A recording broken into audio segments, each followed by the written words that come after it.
Good evening, ladies and gentlemen. I'm Michael Matt. We are in Rome for the Papal Conclave. This is a history-changing event that's taking place, and well, the seat is empty. So at the moment we have a SEDE VACANTE situation, and it's kind of interesting to think about that. I want to talk about hope tonight because I know a lot of people are really understandably concerned, as are we all. But you know, tomorrow morning I'm going to go up and I'm going to go to Mass. I'm going to go across town to the traditional Latin Mass here in Rome. We don't have a pope. Maybe I'll have time for confession, rosary, call my wife and kids. In other words, practice my faith as I've done all my life. There really is no difference. It's kind of ironic. We don't have a pope at the moment. And maybe there's something to be considered in the larger scheme of things. This idea that somehow if we make a declaration that we don't have a pope, we haven't had a pope for a long time, there's something that's going to resolve all the issues. It really doesn't. And we have a SEDE VACANTE's position or situation. Every time a pope dies, the church goes on. The church always will go on. And now we're in this really turbulent moment. But when you come to Rome, you realize there's so much in history that would have been a serious challenge. Not only the challenges of heresies, starting right away in the 4th century, the Arian heresy, all the different heresies. The church has been, in a sense, constantly battling error, battling heretics, battling division and schisms all throughout our history. And I think we sometimes forget that. Right now, for example, I am sitting 5 feet, maybe Walter can get a picture of that, 5 feet from the wall. Now, in 1527, during the sack of Rome, 147 Swiss guards died right here defending Pope Clement VII, right? Thy will be done, and they died defending the Pope. That's Rome being sacked. Now, it's easy to say, well, that wasn't a heresy, but imagine living through that. Imagine living through some of the turbulent times where the popes were in captivity, or, again, popes who embraced heresy, John the 22nd, for example. And there was this period of confusion, and it's been that way for a long time. Certainly Martin Luther and that period of the Protestant revolt would have been an unbelievable thing to live through, you know. And if you look at what Martin Luther and the heretics of that time were doing, they were trying to find solutions to everything. They needed answers to all the mystery in the faith and the mystery of iniquity and the fact that the church is both human and divine. And Martin Luther pretty much ran himself right out of the church because he wanted perfect clarity on what's going on here. Because there were abuses, of course, at that time as well. And he ends up leaving the church, and he ends up starting his own church. And Christendom was torn in half. And I think we recently reported 40,000 Protestant denominations around the world now. Something like 45. 45,000, exactly. So, you know, you can sort of see what we have to do. We're in another extremely difficult time. I personally think it's unprecedented time, but there have been plenty of times in the past where people, Catholics, had to buckle up, stay in the church, fight, keep the faith, and as I said at the top of the show, continue to go to Mass, continue to practice the faith, whatever the crises were all around them. So that's how I wanted to set the stage a little bit tonight before we discuss just a little bit on the conclave, what's new here in Rome. Maybe starting off with just a reminder that then if you were talking about historical crises in the church, and people say to me, oh, you're a dreamer, you don't understand the true nature of the church, you don't understand what's really going on here, Michael Matt, you need to figure it out. And for me, it's almost laughable, because my memory, my own lifetime, I remember when there was nothing, humanly speaking, to give us any hope. There were no Latin masses. It seemed like the entire church had gone into schism, into apostasy. There was 2 bishops. There was Archbishop Lefebvre and Castro Mayer back when I was a boy, and then that was it. And they were kicked out of the church, right, excommunicated. Now imagine what that was like. That's the reality that I remember. And I bring it up because I think it's very important for us to remember where we came from and the advances that have been made. Wonderful, incredible things have happened because God is still in charge of even this torn up church. The human element of the church is torn to pieces right now. We get that. God is still in charge, and even somebody my age remembers what it was like. So much worse than it is right now. You know, and people talk about Archbishop Lefebvre. What he did, what he had to do, to the point where he was even excommunicated, quote unquote, he stayed in the church. He stayed and fight. There's only one place to fight, and that's in the church, and that's where we are, right? So he continued to negotiate, tried to do his best. He never intended to leave, break from the Vatican, but he had to keep the faith, right? And even to this day, the bishops of the Society of St. Pius X are still discussing, negotiating with the Vatican whenever possible. And we'll maybe talk about this in a moment. But who would have thought, in my opinion, the Francis pontificate was probably the worst in history? I don't know, maybe. It seems like it, right? But who would have thought that during that period, that pontificate, the Society of St. Pius X, schism would become pretty much a joke. By whom? The compliments of whom? Pope Francis, who says, yes, you can hear confessions, you can have marriages, basically green lights the SSPX in terms of eliminating the possibility that they're in a real schism, right? That happened under Francis's reign. And so I guess that's kind of what I wanted to talk about here this first night, our first program from Rome. Look at the signs, look at what we have to do. Keep not a Pollyanna, silly, rose-colored glasses hope alive, but true hope in the Holy Ghost, a theological hope. This is the church, and the temptation for all of us is to leave. And if things go bad next week at this conclave, there's going to be an even stronger temptation to leave the church, right? To find somebody who seems to be saying everything that needs to be said. They're all heretics. They're all outside the church. I'm going to start my own little thing. Follow me. I'm the only way. I'm the only answer now. Follow me. I am the solution. No, Christ is the solution. The church is the solution. The Holy Mother Church is our mother, and she's really, really in rough shape right now. We're not going to go anywhere. We're not leaving the church. That's why we're here in Rome tonight, right? That's why we're here this week, to do whatever we can, humanly speaking, even as laymen, to support the good that might come out of this, the good cardinals and bishops who are trying their hardest now to exercise a more traditional influence on this process and to start ratcheting things back a little bit. So what is the news out of the conclave? Out of the conclave, the news is it's kind of sketchy.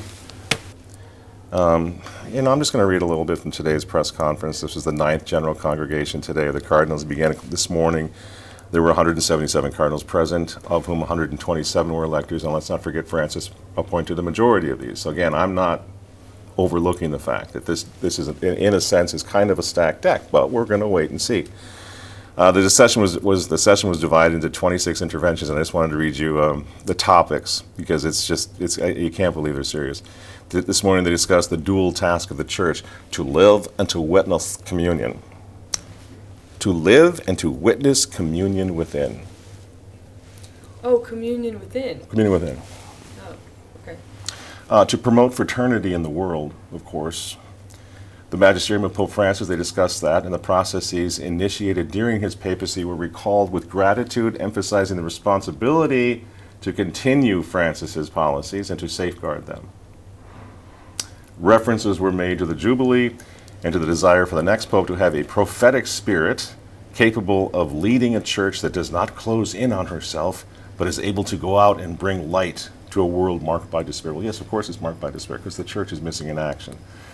The cardinals discussed solidarity and collegiality. Did they say Jesus Christ? I'm not sure yet. Oh, Cardinal Muller did more recently. Yeah, on Raymond Arroyo's show, God bless Cardinal Muller, just last night talked about what we actually need. The simple stuff. The simple stuff, back to Jesus Christ, the Church of Jesus Christ. And I think that's interesting, because there's a lot of talk now about the financial. Cardinal Muller talked about this last night on Raymond's show. Cardinal Marx is in there. He's going to fix the financial problems in the church, as though that's the primary problem. That's one of the problems, but that's not the main reason. That's not even the role of the church, of the Pope. They're going to delegate that kind of thing, I would hope, to people who are financial, the minds that can understand all that. It's the same with the Church of the Poor. People say, well, Francis was a Pope of the poor, and that's wonderful. Well, the thing is, that's actually not his job. Does anybody ever think about that? The church, the infrastructure of the Catholic Church, set up all throughout the world, as we've said so many times, has taken care of the poor like no other institution in the world. You make the church strong, which is the Pope's job, go back to doctrinal integrity, go back to liturgical integrity, and all those institutions are once again going to be populated by monks and by sisters, nuns, charitable people, organizations, the monasteries that supported the poor for 1,000 years, for 1,800 years, all the way back to the time of Christ. That's the job. Make the church spiritually strong. And nobody can even come close to taking care of the poor like the Catholic Church has done. So this idea that we want a Pope who's a Pope of the poor, that's ridiculous. That's just a euphemism for stop being so doctrinally sound. Stop being so rigid. Let's just go talk about the poor people because people like to hear the sound of that. It sounds so wonderful. Let's see, a couple more here. Awareness emerged at today's session of the risk of the church becoming self-referential and losing her relevance if she does not live in the world. That already happened. Yeah, exactly. I think we already know that that's really the church needs to live for God a little bit more and stop thinking about all of these social uplift causes.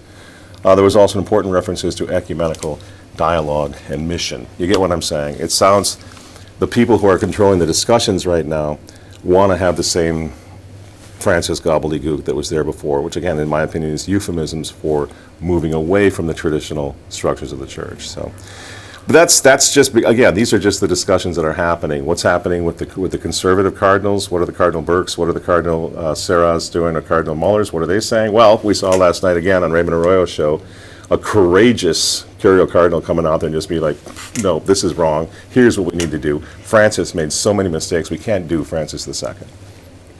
So speaking of Cardinal Muller, some people have dug up things that he said in the past, apparently, and they're sort of picking it apart online. Do you think that's a productive thing to do? No, I don't think it's productive at all to go after Cardinal Muller right now. And I've been critical of Cardinal Muller in the past as well. A lot of people were. When he was head of the CDF, he had a certain obviously a Vatican II agenda, I would say. Although always in a conservative sense. This is what people don't realize either, because so much water has gone under the bridge. Vatican II now stands for conservatism. Well, where was he supposed to get all his traditionalism? Yeah, right. So the more traditional parishes, for example, will sometimes put on their bulletin, we are a Vatican II parish, which means we're trying to be faithful to tradition on some level. That's how crazy it's all gotten. But that it's, and also how far away they've drifted even from Vatican II. But my position on the Cardinal Mullers and the Cardinal Burkes, again, I don't see them as Archbishop Lefebvre, obviously, but I see them as men who were dutifully trying to try to fit the Vatican II narrative into tradition, the whole hermeneutic of continuity and all of that. And you can be critical of that, and I have been. However, I think what's really missing from that is what's happened over the past 12 years that's radically changed a lot of people. All of us are different. None of us are the same person we were 12 years ago because of a bunch of contributing factors. A couple of things come to mind. The COVID lockdown, for example. The world was locked down, as we all know. This has never happened. It's unprecedented. The power of the children of darkness that was put on display there, and they only had that power because the Catholic Church is missing in action. Truly, I believe that. I truly believe it. So they locked the entire church down, and who led the charge? The man in white here in Rome. He was the one who was out there telling the whole world, I give my blessing to this lockdown of the world based on Gates and the Great Reset and Klaus Schwab and the WHO and all this nonsense. That had a huge impact on people. The pontificate of Francis itself had a huge impact. I always say Francis is the greatest recruiter traditionalists have ever had. Because people were really able to see. I mean, thank God for Francis. Really, honestly, he ripped the mask off the revolution of Vatican II like no one else has. And a lot of these cardinals that we're talking about, I think, began to see, oh my gosh, if this is where Vatican II ended up, we need to pull back. We need to stop this, So who knows what's in a way, this is why I really want to stress this tonight. Don't panic over what might happen, what might seem to be the worst eventuality. Don't panic, because you don't know. Who knows what Francis II might give us? I mean, Pope Francis brought about a counter-revolution such as I have never seen. And yes, I lived through the Archbishop Lefebvre counter-revolution. This one's bigger. This one's stronger. It's all over the world. And thank God for Archbishop Lefebvre, by the way, getting it started. But people were able to see through the revolution because of what Francis did in a way that no one ever expected. And we talked about this earlier today. Cardinal Ratzinger, Joseph Ratzinger, he was no traditionalist. I mean, he was at Vatican II. He was a paradist at Vatican II. And when he became pope, there were similar criticisms of Ratzinger. He's a modernist. He's a friend of Rahner's and all this kind of true story. He was. But look what happened under him. The Mass comes back. God knows why. Literally, God knows why.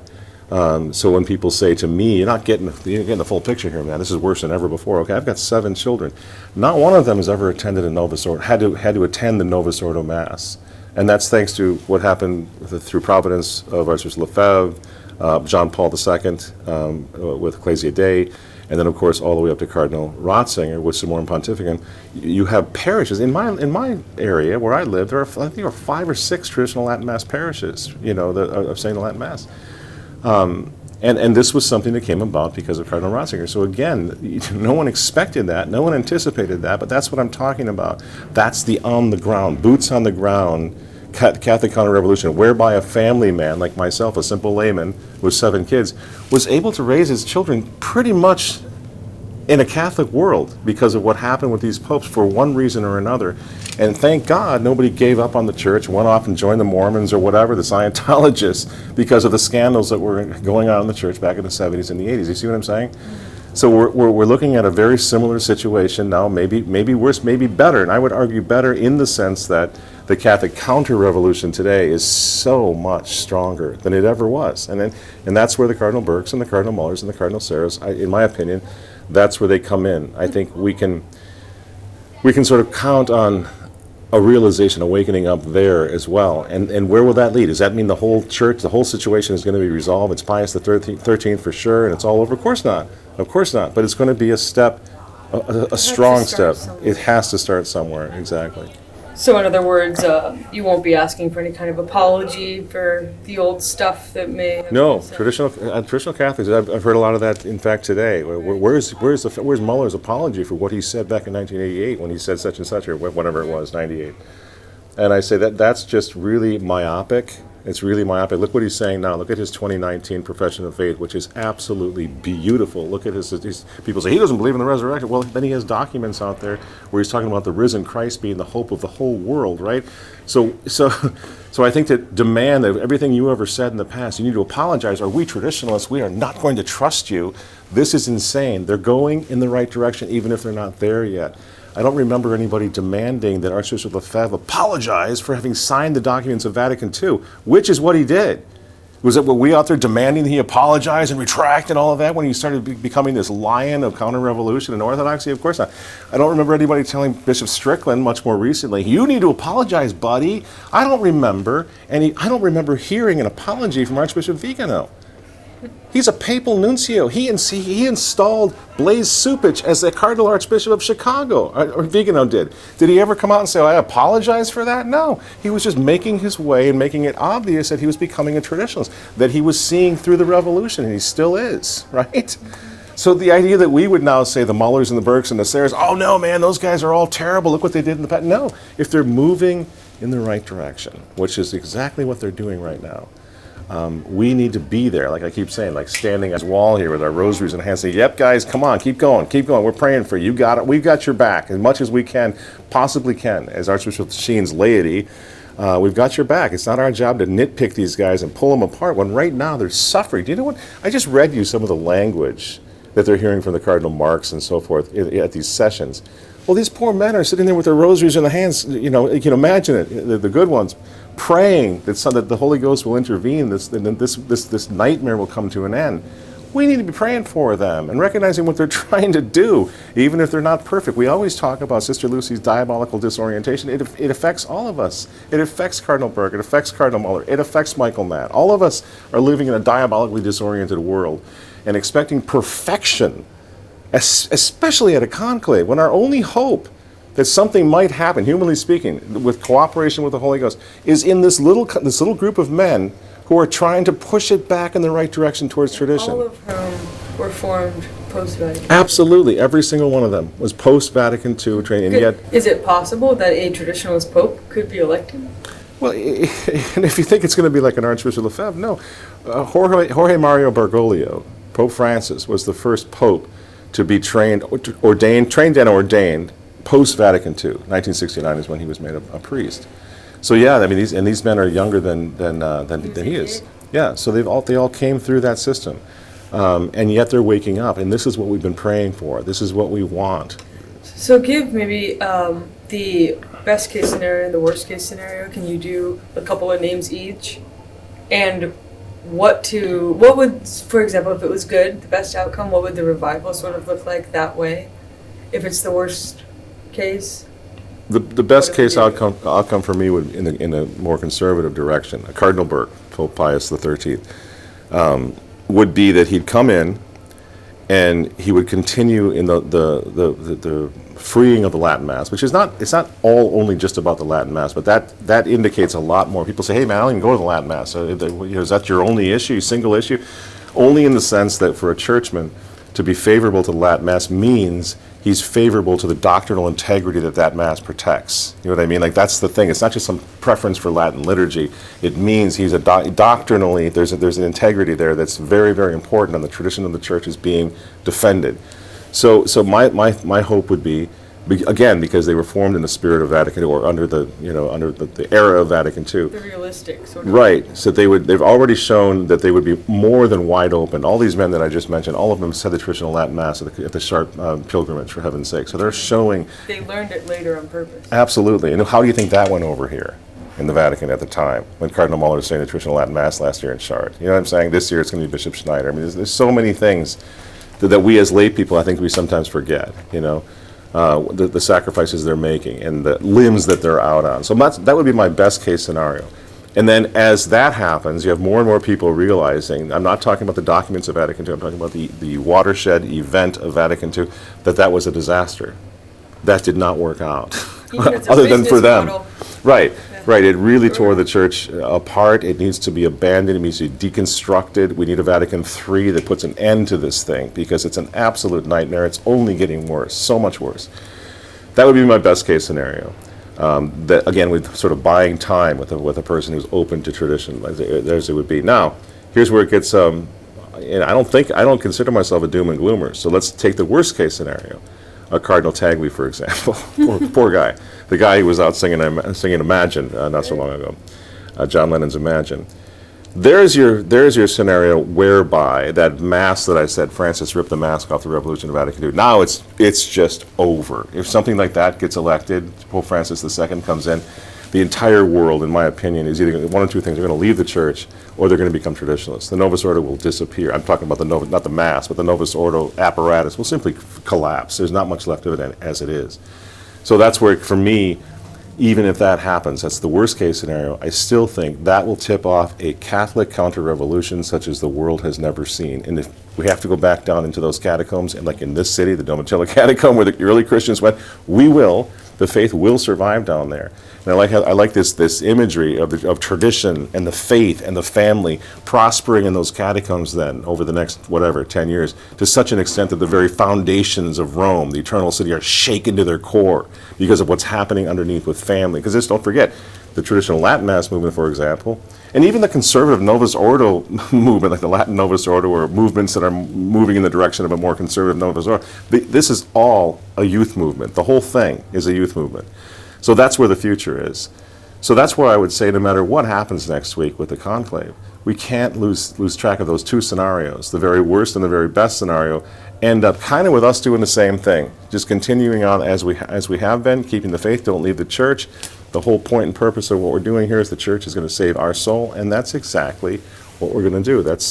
And over the next few days, the next week or so, we're just going to be watching like everybody else. I would just beg you all, please prayerfully consider this. I know there are some voices out there who sort of want to start a movement that just sort of denounces everybody that's trying to use the grace of the Holy Ghost to do something for the Church, to move it in the right direction.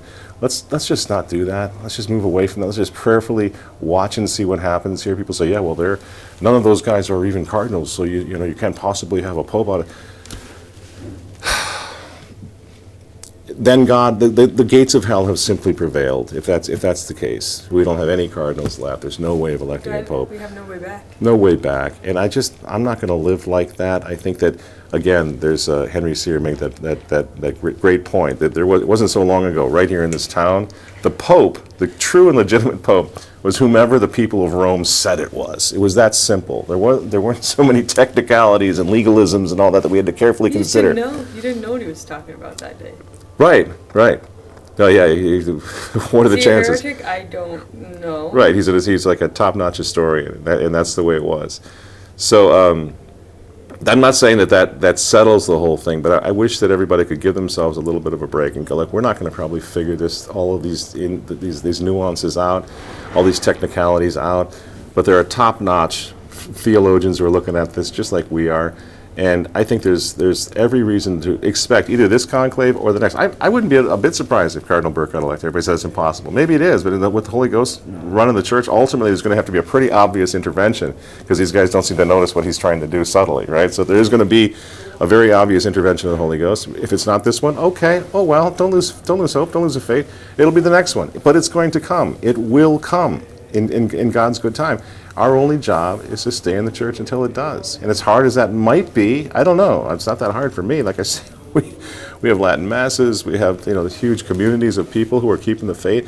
And that's the way the early Christians did, right here in this town. They weren't poring over canon law books and technicalities on conclaves. They were just like in the catacombs together, keeping the faith until better days came, till God intervened and did what was right for his church. It's his bride. He will ultimately do that. So I would encourage you, pay attention to what we're doing here. Hopefully there's a lot of good people here that are doing reporting on what's going to happen. We're going to be reporting every day. And when the smoke starts going up, we'll let you know immediately when it's white. But white or black, we will not leave the church. We will not lose the faith. We're just going to carry on as Catholics, as Christians always have done in times of persecution, good times and in bad times. It doesn't change. So thanks very much for listening. Follow me on Twitter. Sign up for your e-letter. What's that? Sign up for your Yeah, please sign up for my e-letter so I can let you know when we post videos. Any kind of breaking news that happens, we'll let you know by e-letter, by X, Facebook, RemnantTV.com, or RemnantNewspaper.com. Just visit us there. Michael Matt, coming to you from Rome. God bless you all, and keep on praying.